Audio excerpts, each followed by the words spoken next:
Relax lang. Okay? Focus sa meeting. Okay? Ito. Retouch ka muna. Kailangan pa ba yan? Meeting naman yung pupuntahan natin, business meeting. Iisipin ko pa ba yung itsura ko?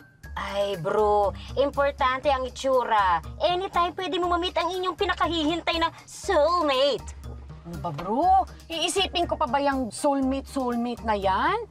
Diyos ko, pambihira, mai-evict na tayo sa pwesto.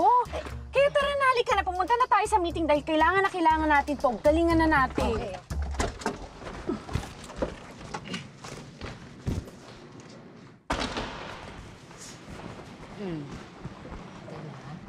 Ito na. Oo, na.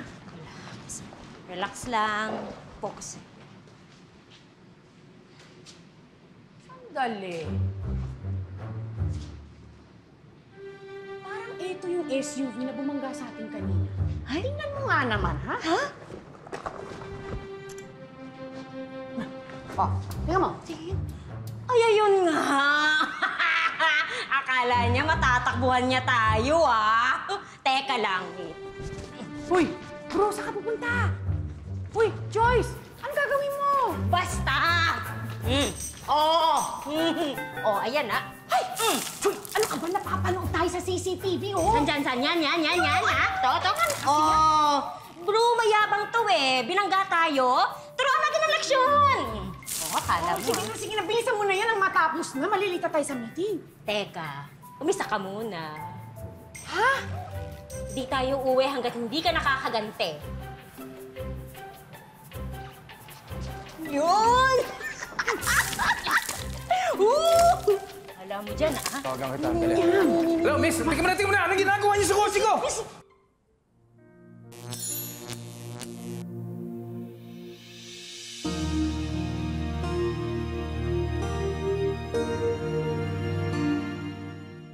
Anong ginawa niyo? Anong ginawa mo? Anong ginawa mo sa akin? Anong ginagawa mo sa kotse ko? Kayong dalawa? Uy, bro, ano nangyari? Bakit parang nakuryente kayo? Nakuryente nga. Anong ginagawa niyo dito? Anong ginagawa niyo sa kotse ko? Ano ba ginawa ko sa inyo? Kulang pa yan sa ginawa mo. Kita ko, pati... Ang maangang ka pa. Ano ba nangyayari sa inyo? Sino ba kayo? Ang bilis mo namang makalimot. Kami lang naman yung binangga mo kanina sa parking lot ng mall. Anong mall? Anong pinagsasabi ninyo? Pagkatapos dudumihan ninyo ako. Ano ba nangyayari sa inyo? Tingnan mo. Ayan o, ayan o. Ito, Yung ayan. truck ko. Ayun o, remember? Yan ang ebidensya. Binangga mo kami, tapos tumakbo ka. Binaga ko kayo. Si Farah. Ano sinabi mo? Wala. May naalala lang ako. Miss, meron akong lakad. Iwanan ko na kayo. Tatakbo ka na naman? Hindi ako tumatakbo. Wala lang akong panahon para makipag-away sa inyo. Wala man lang Hindi ako apology para sa ginawa mo. Alam mo, kasalaman dyan. Hindi ka nasaktan ng kaibigan ko. Hindi ako dapat nakikipag-away sa inyo, okay? Okay, ganito lang gawin natin. Gusto niyo ayusin natin to? Tawagan na lang ninyo ako, please. Ito. Okay? Yabang Sige na, nagmamadali ako. Meron akong lakad, miss. Pasensya na kayo. Pera. Ano na naman? Uy, anak mo! Ano naman tayo? Ay, grabe, oh. Hayaan mo na yun, bro. Maningil tayo ng malaki. Rigor Builders, CEO and CEO. Hoy, bro! Darius Rigor! Siya yung CEO ng Darius, ng Rigor Builders. Siya yung imimit natin.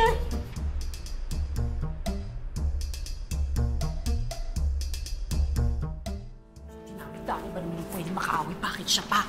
Nangihinayang ka rin ba, bro? Kasi ang tindi ng spark ninyo ni Boss Buisit. Spark? Oh, diba nakuryente kayo kanina? Malinaw yun, spark yun.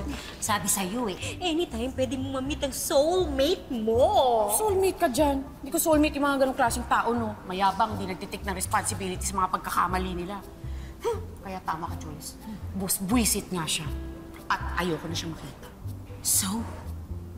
So, pupunta tayo ngayon sa opisina nila, sasabihin natin hindi tayo makikipag-business sa kanila. Period. Uy, teka, di ba maiibig tayo? Uy, Tara na. Sino ba kasi yung babaeng yun? Napaka-epal. Pagalitan tuloy ako ni Darius.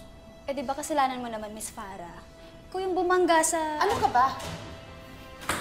Konsensya? Kung wala kang magandang sabihin sa akin, pwede ba shut up? I'm sure ganun lang yung babae niyan, umaarte lang yun para magkapera at palitan yung bulok niya yung sasakyan. Hututera yun. Excuse me, ako ba ang sinasabihan mong hut-hutera?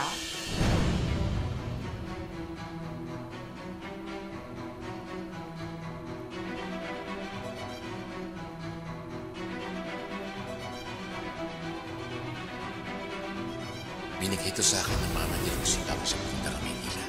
Kaya nararapat lang na ibigay ko siyang kwintas na ito. Akin na to! Akin na, Farah! Bigay sa akin na ito! Farah? Ako to, si Lucy.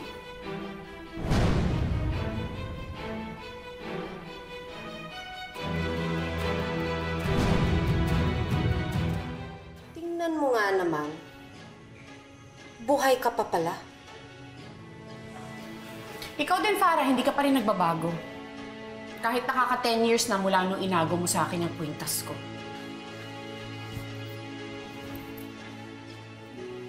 Correction. Kwintas ko to. At galing to sa tatay ko.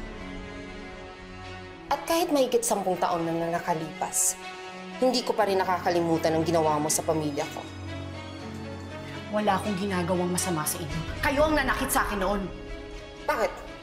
Ikaw bang namatayan ng tatay? Ano bang kailangan mo? Ikaw ba yung nabangga ako kanina? So, ibig sabihin sa'yo yung mukhang basura na truck?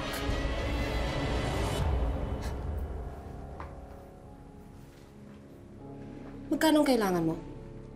At mabayaran na kita at makaalis ka na dito. Baka mamaya malasing ko tong negosyo namin nang dahil sa'yo. Kasi nga, di ba? Salot ka. Miss ha, sumusobra ka na ha? Hindi namin kailangan ng pera ninyo. Hindi ko alam kung naghahawakan lang sa amo mo, pero pareho kayong masama ang ugali. At hindi kami nakikipagnegosyo sa mga kagaya ninyo.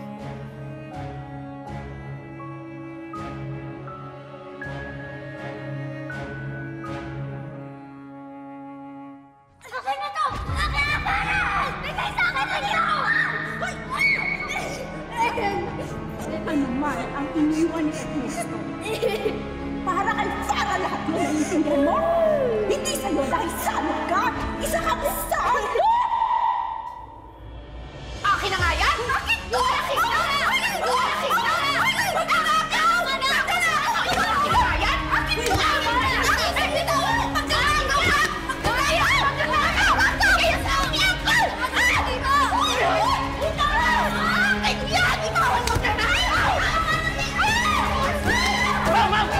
Ma'am, tama na yan! Ma'am! Tara! Itiwan mo ako! Hindi kailangan nagkusa kaming aalis! Umalis ka! Loser!